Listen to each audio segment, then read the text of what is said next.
dito na po tayo mag-umpisa.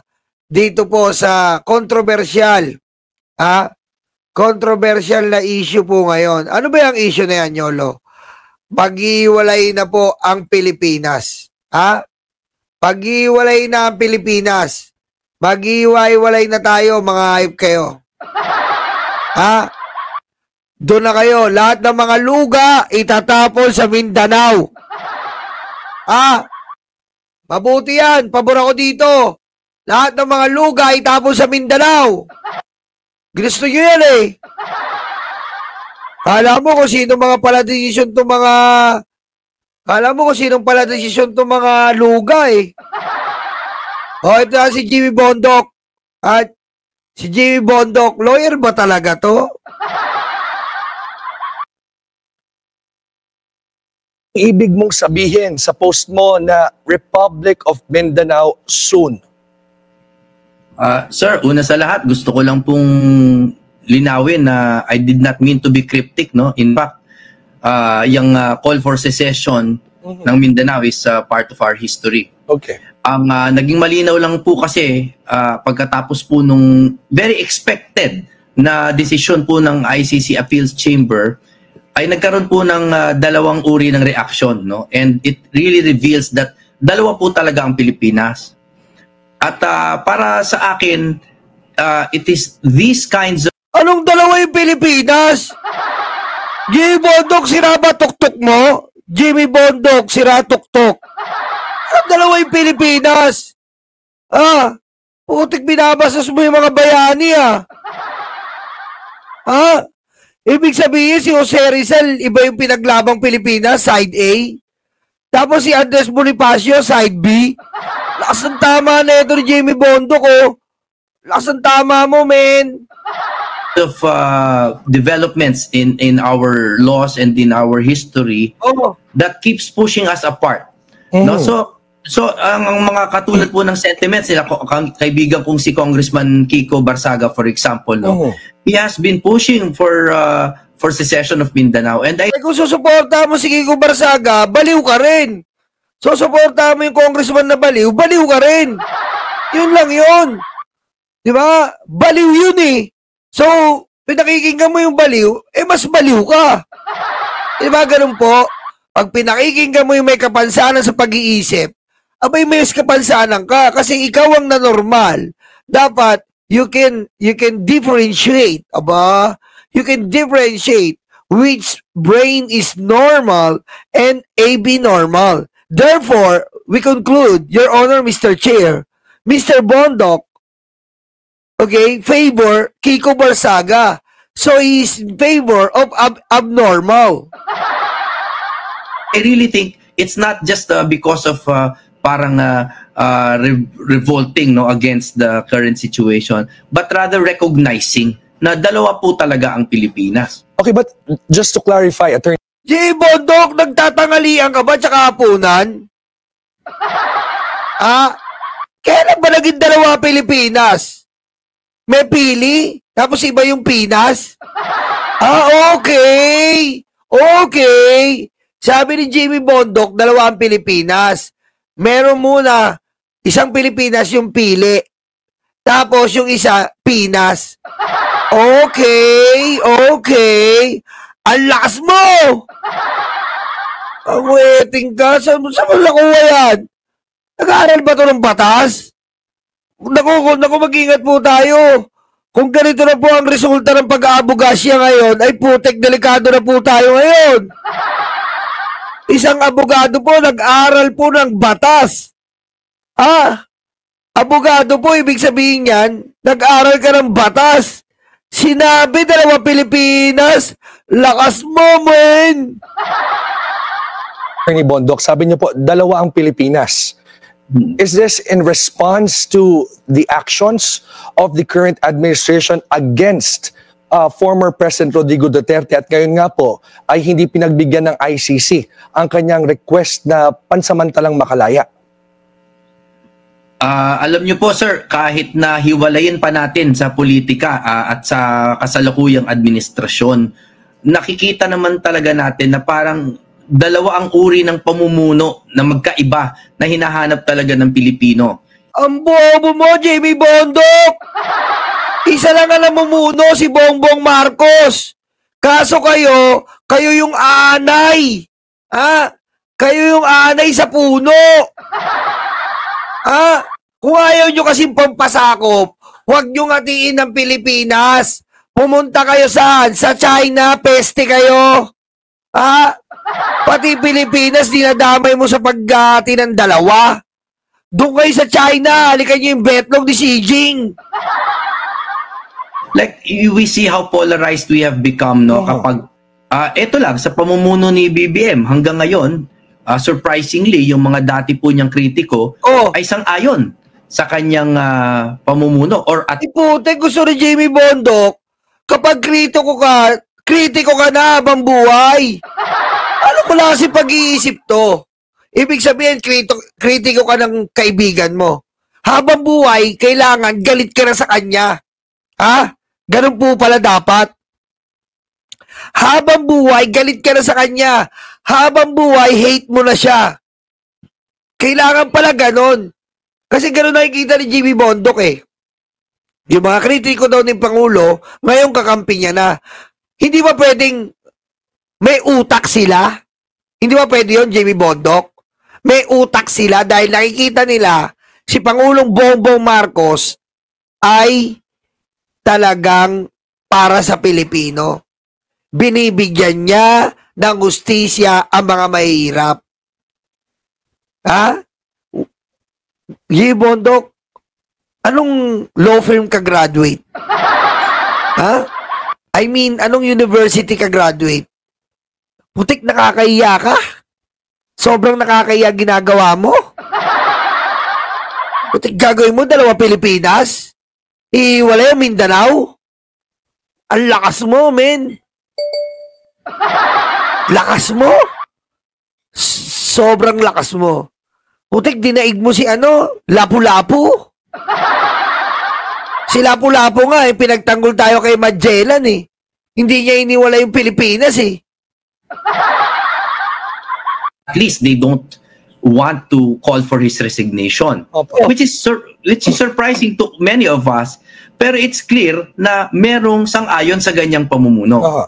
Samantalang yung kanyang kumukontra sa kanya, which we call the DDS, ay clearly of the opposite belief. So, ganun kayo, luga kayo, wala kayong utak eh.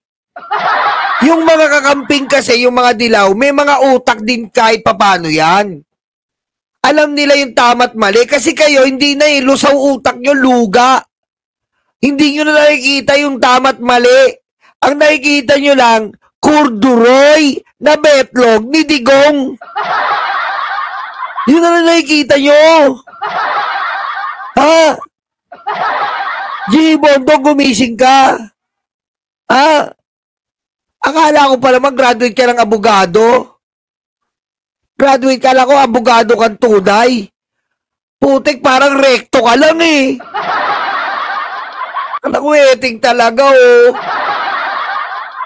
Iyan po yung sinasabi ko na lalo pong nagagatungan yung call for secession. Okay, pero di ba po sa demokrasya naman talagang merong magkakataliwas na opinion sa iba't ibang bagay. Pero galing nito ha, ang galing mo news anchor ha, mabuhay ka. Tama yun. bakit kailangan magresulta ng paghiwalay sa Mindanao sa Pilipinas?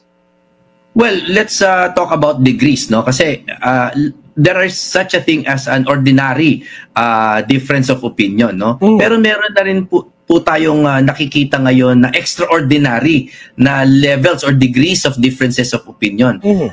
Meron na po tayo ngayong mga rally na talagang sa iisang rally magkakaiba yung panawagan, which is why I think the rallies have become ineffective, no? You've seen that, no? Ang tanga mo, Jamie Bondo, ano ba? Ano ngayon kung magkakaiba yung rally? Putik, takot na takot kayo sa martial law, tapos kayo ang ugaling martial law. Freedom of expression. Gamitin mo yung kokote mo. Kung utusan mo sila, kung ito lang ang rally na dapat gawin, putik, martial law yan. Tanga ka ba, Jamie Bondok? Ang gusto mo pag nag-rally, isang motibo, bawal. Gusto nila yun, freedom of expression yun eh. Demokrasya tayo dito. Sa isang rally, kung gusto nilang resign BBM, respetuhin natin. Di ba yun ang ginagawa nyo, resign BBM? Sa isang rally, gusto nila resign Sara, respetuhin natin. Oh. Pero yung sasabihin mo, dahil doon, yun lang ang basehan mo para iwala yung Mindanao, putek, tatanga-tanga ka. Meron nung September 21, lahat tayo anti-corruption. I'm glad we all are, no? Pero yung iba, tumuturo diretso pataas, no? Sa Pangulo, with all due respect. Pero yung iba naman, iwas na iwas po sa katagana yan. So even just with... Hindi respetuhin mo, gusto nila eh. Ano gusto mo? Tuturuan natin. Oy, kailangan lahat kayo. BBM resign. Bawal yung Sara resign. Putek, daig mo pa diktador nun. Kasi, opinion ng iba, didiktaan mo. Bobo, Jamie Bondok. That is not a normal difference of opinion because that the public sentiment will dictate kung tutuloy po ang administrasyon na ito or hindi. But attorney, as a lawyer, yes. Ano po yung constitutional or legal basis para sa cessation? Sa Pilipinas, sa Mindanao. Ano po ang nakikita nyong dahilan o anong pwedeng gamiting basis para po gawin ito? Alam nyo, in international law naman, lagi naman po may mga bansa na nag-self-determine, ano? Ika nga. No, so we cannot talk about it along constitutional grounds because this exactly is about changing the constitution. In fact, it's about changing the territory and the population of and the very definition of our country. So it is definitely extra constitutional, but it's not immoral. Okay. Because countries change all the time, di ba? Halimbawa sa Africa, iba-iba na yung pangalan ng mga Congo, Democratic Republic of Congo, yung Taiwan tsaka China, that's an ongoing debate, no? So, I think it is a matter of management. Ang bobo talaga nito ni Jamie Bondok. Huwag mo ikukumpara yun. Mag-iwalay ang Mindanao dahil lang kay Duterte. Tanga ka ba? Ha? Abogado ka ba talaga? Mag-iwalay tayo para lang sa mga Duterte? Iiwalay mo ang Mindanao para lang sa mga Duterte? Hindi for national issues and concern? Sigurado ka bang abogado ka? Ha? Okay lang maghiwalay ang Mindanao. Di ba? Halimbawa, nadidiscriminate ang mga kapatid nating Muslim. Dahil kitang-kita naman sa Mindanao, sobrang daming kapatid na Muslim. Halimbawa, nadidiscriminate ang mga kapatid nating Muslim. Di ba? Pwede nating iwalay ang Mindanao. Oh. Yun. Pero, ihiwalay mo ang Mindanao dahil sa self-interest, abay bobo ka, Jamie Bondok. Ha? Ang galing ng pag-uutak mo. Kailangan siguro, bumalik ka sa sibika at kultura. Mag-aral ka ng pang-elementary. Biro mo, ihiwalay mo ang bansang tinatag ng mga bayani? Nagbuhis ng buhay? Ha? Para sa bansang ito? Pinagtanggol ang bawat sulok ng soberanya ng bansa? Tapos, ihiwalay mo dahil sa mga Duterte? Abay, nuknukan ka pala. Management and economic structure. More than anything. And of course, a matter of control. Ang Luzon po halimbawa, no, parang 57% yata ng population or something like that is nasa Luzon. Pero ang food production po ng Luzon is 46%. No? Baliktad po 'yan sa Mindanao, for example, na 24% yata sila ng population pero 35% ng food population diyan po, no? But Food production rather. Well, given Ano na naman siya sabi ng food production? Ang layo ng utak nito. your arguments, Hindi po ba imbis na ayusin yung sistema, Yes! bakit paghiwalay ang nakikita niyong solusyon? Ang galing netong news anchor na to, ikikis kita sa lips. Ang galing neto. Sino ba to? Pangalan neto? Ikikis ko sa lips to. Matalino to eh. Matalino ka?